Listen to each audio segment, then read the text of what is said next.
जैसा कि आप जान रहे हैं मोदी जी पटना आ रहे हैं। स्वागत के लिए जदयू कार्यकर्ता भी तैयार है। बड़ी संख्या में जदयू कार्यकर्ता नजर आए टोपी लगाए हुए प्रधानमंत्री मोदी के स्वागत के लिए।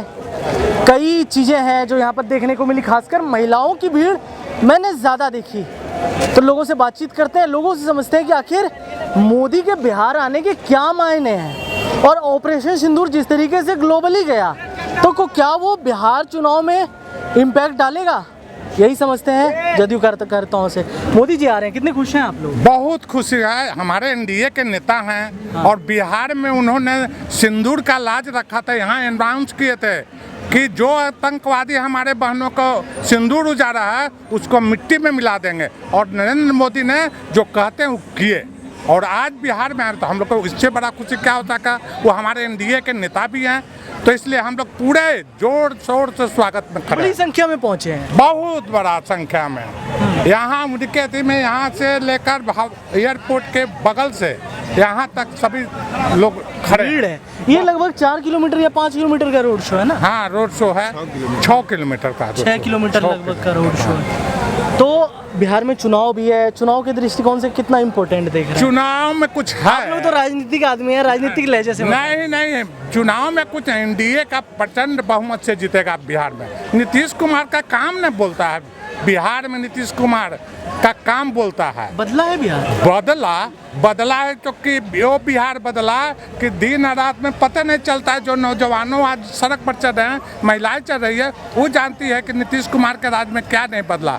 सड़कें, बिजली, महिलाओं को सुरक्षित, रात दिन कहीं से जा रही आ रही, कोई दिक्कत नहीं है। बात होती है जंगल राज की, वो दौर भी आप लोगों ने तो करीब से देखा होगा, लालू यादव का टाइम करीब से देखा। जंगल राज था कि जैसे कितना बदला, चीजें कितनी बदली? इतना बदला कि 30 फीट गड्ढा में गिरा हुआ बिहार था, आज 60 फीट ऊपर आया। 90% उपलब्धि है 3 टर्म में 90% उपलब्धि, मतलब 100% हो गया। 30 फीट गड्ढा में गिरा हुआ था बिहार। अच्छा, इस बार अगर वोट देने, मान लीजिए लोग भी आपको देख रहे हैं, देश के लोग देख रहे हैं, अगर बिहार के लोग वोट देने जाएं तो आप क्या चाहते हैं, वो क्या दिमाग में रखकर वोट देने जाएं? विकास के रास्ते पर, विकास, महिला सुरक्षा। जी हाँ, महिला सुरक्षा। हाँ। विकास के और बेरोजगारी के रोजगार दूर, हर तरह का कार्य कर रहे हैं। आज देखिए बिहार में हमारी बेटियों का पुलिस में कितना बड़ा बदलाव हुआ है। आज हर एक मोड़ पर देखिएगा, आरक्षण के चलते मुख्यमंत्री जी ने 35% आरक्षण दिया, और महिलाएं आज सभी सड़क पर नजर आएगी। आज हमारी 112 नंबर का जो है सुरक्षा में, जब भी महिलाएं फोन करेंगे तो आज तुरंत। अच्छा, ये आरोप ये भी लगता है कि बिहार को मोदी जी सिर्फ चुनाव टाइम में याद करते हैं। ऐसा कोई बात नहीं है, चुनाव तो पूरे देश में हर साल होते ही रहता है। बिहार में जो आ करके यहाँ से जो अनाउंस करके गए कि जो सिंदूर मिटाया है उसको भी हम मिट्टी में मिला देंगे, और उसके लिए मिट्टी में मिला करके बिहार आ रहे हैं। इसलिए बिहार के जनता दल यू परिवार उनको स्वागत और अभिनंदन करता है। और बिहार के विकास के लिए जो केंद्र और राज्य सरकार मिल के काम कर रही है, उससे चुनाव होता है। ऐसा नहीं, ये पूरे देश की मामला था, और सभी पार्टी के अनुमति एक होने के बाद ही सिंदूर का ऑपरेशन स्टार्ट हुआ था। अच्छा, जदयू के आप लोग नेता कार्यकर्ता जो लोग वोट मांगने जाएंगे, वो क्या आप लोगों का क्या रोड मैप है, क्या दिमाग में है, क्या मुख्य मुद्दे आप लोगों के अब दिमाग में है? कन्विंसिंग तो होगा ना, कन्विंस करना पड़ेगा जनता को। किन मुद्दों पर कन्विंस करें? विकास के लिए, विकास मॉडल बिहार का सबसे बड़ा है। नौकरियों में देखिए, आज 12 लाख नौकरी मुख्यमंत्री दिए, और 35 लाख लोगों को रोजगार दिए।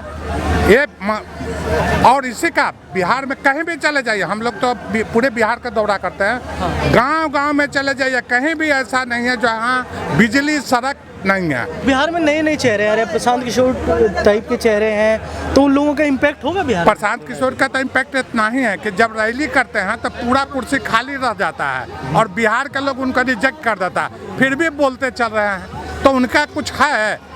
अरे जनता दल भी उनको नीतीश कुमार आशीर्वाद दिया था, तो प्रशांत किशोर न तो वोट साटले चलते थे, बैनर और पोस्टर। प्रशांत किशोर हमारे पार्टी में आ करके नारा लिखने का काम करते थे, आज वो अपने आप को नेता समझने लगे हैं, और उनका जनता इतना नेगलेक्ट कर दिया कि गांधी मैदान में जितना मॉर्निंग वॉक में आदमी रहता है उतना भी आदमी उनके रैली में नहीं आया। बिहार में स्वीकार्यता होगी? कैसे स्वीकारता होगा? क्या किए हैं आज तक बिहार के लिए? देख लीजिए बिहार के लिए क्या किए हैं? नीतीश कुमार ने क्या नहीं किया है? महिलाओं के लिए लॉ एंड ऑर्डर में, सड़क में, बिजली में, घर, नल, जल, 50% महिलाओं को आरक्षण पंचायत में देकर, नगर चुनाव में दे करके बिहार को आगे बढ़ाए हैं। और बेटियों को, स्टूडेंट को क्रेडिट कार्ड के माध्यम से, साइकिल योजना के माध्यम से, पढ़ने वाले बच्चे को जीविका के माध्यम से बिहार को बहुत आगे बढ़ा दिया है। आज जो भी नया युग के लड़का जो है वो विकास के नाम पर वोट देगा और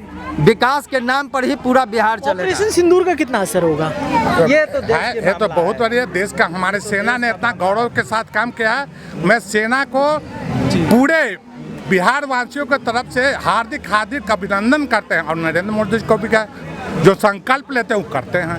यही हमारे प्रधानमंत्री हैं। महिलाओं में ऑपरेशन सिंदूर का ज्यादा क्रेज दिख रहा है। क्यों नहीं दिखेगा? सिंदूर का लाज बचा। आज जगह हुआ लोग किसी का सिंदूर जैसा उजड़ गया उसके लिए तो महिला जो है, महिला ही जो है अभी हम जा रहे थे लोगों से बात, महिलाओं से बात कर रहे थे, महिलाएं कह रही हैं अभी तक का तो नहीं पता, अब अगर वोट डालने जाएंगे तो ऑपरेशन सिंदूर सोच कर डालेंगे। एकदम, इसलिए कि जो है कि सिंदूर सुहाग जिसका उजड़ गया और उसके लिए जो है कि वो जो आतंकवादी को जो उजाड़ा गया तो खुशी तो लगता है अच्छा मैसेज कॉन्वे हुआ ऑपरेशन सिंदूर के नाम पे। नहीं ऐसा, ये तो जो है कि देश का जो है कि शान के खिलाफ था। ये जरूरी था, ये प्रतिक्रिया जरूरी, एकदम जरूरी था। पाकिस्तान भी सबक जान गया कि भारत की ओर आंख उठा के देखेंगे तो उसका क्या अंजाम होगा।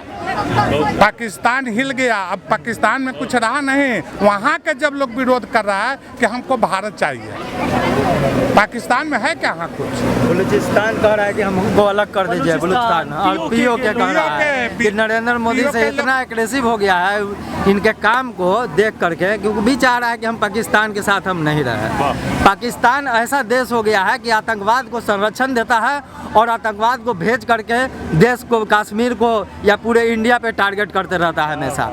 इस बार उसको सबक मिला है कि 9 को उसका ट्रेनिंग सेंटर को उड़ा करके साबित कर दिया है। आप ऑपरेशन सिंदूर पे कुछ कह रहे थे? ऑपरेशन सिंदूर पर मैं ये कहना चाहता हूँ, अगर गली मोहल्ले में किसी की पत्नी की हत्या, किसी की पति की हत्या होती है तो लोग उसका विरोध करते हैं, लेकिन एक सीमित समय तक विरोध करके अपने घर चले जाते हैं। लेकिन हमारे ऐसे माई के लाल जो इनकी जिन्होंने इनको जन्म दिया, उस माता जी को मैं नमन करता हूँ कि ऐसे शेर, ऐसे महाबली जो आपने राम के रूप में भारत को दिया है, और भारत में के ही नहीं उन्होंने विश्व से इसे लड़ाई करके उस सिंदूर का बदला लिया है। मैं ऐसे प्रधानमंत्री जी को नमन करता हूं, उनकी माता जी को नमन करता हूं कि उन्होंने ऐसा उस लाल को दूध पिलाया है कि जो पूरे भारत नहीं विश्व से लड़ करके उसने बदला ले करके और इतना बड़ा आत्मबल दिखलाया। जो लोग बोलते हैं कि 36 इंच सीना इनका नहीं है, उन्होंने 72 इंच सीना करके दिखला दिया। 36 की तो बात छोड़िए, वो किसी से डरते नहीं हैं और आज भी वो कहते हैं कि करके दिखाओ तो फिर मैं अब इसका इल्ज़ाम क्या होगा तुमको। इतना बड़ा भारत के लिए ऐसे नेताओं की ज़रूरत है। अगर आप पटना के रहने वाले? जी, पटना के। मेरा जन्म स्थान सीतामढ़ी है। हाँ। मैं सीतामढ़ी का, पटना में मैं 27 साल से रह रहा हूँ। और पटना में जब मैं आया था तो शाम को 6 बजे के बाद दुकानें बंद हो जाती थी। क्या तो कोई आ जाएगा, पैसा देना पड़ेगा, किसको गोली लग जाएगा, रंगदारी वसूली, यही होता था। तो मुझे लगा था कि मैं पटना बेकार आ गया, हम गलत जगह आ गए। लेकिन जब 2010 में माननीय हमारे नीतीश कुमार जी जब सरकार बनी तो उन्होंने, उनके पास मैं गया, उनको मैं प्रणाम किया। वो चूँकि वो पहले रोज़ संजय गांधी में मॉर्निंग वॉक में जाते थे, तब उन्होंने बोला कि देखो ऐसा है कि अब आपको, मैं उनको एक संदेश दिया कि बिहार में रावण का वध करके आपने राम का शासन लेकर आए हैं, मैं इसके लिए आपको स्वागत करता हूं। तो उन्होंने मुझे पूछा कि आप क्या करते हैं? मैंने कहा मैं व्यापार करता हूं। तो बोले कि बहुत लोग बिहार से व्यापार छोड़कर चले गए हैं क्योंकि उन लोगों से रंगदारी, बहुत ढंग की परेशानियाँ झेलना पड़ रहा था, तो वो लोग बिहार छोड़ के बाहर चले गए हैं। तो अब आप उन सभी भाइयों को बोलिए जो कि बिहार आके वापस से व्यापार करें। और माननीय नीतीश कुमार जी ने जो बिहार में जो शासन में जो परिवर्तन लाया है, जो लोग काफ़ी लोग बिहार छोड़कर जो चले गए थे वो वापस बिहार आ रहे हैं।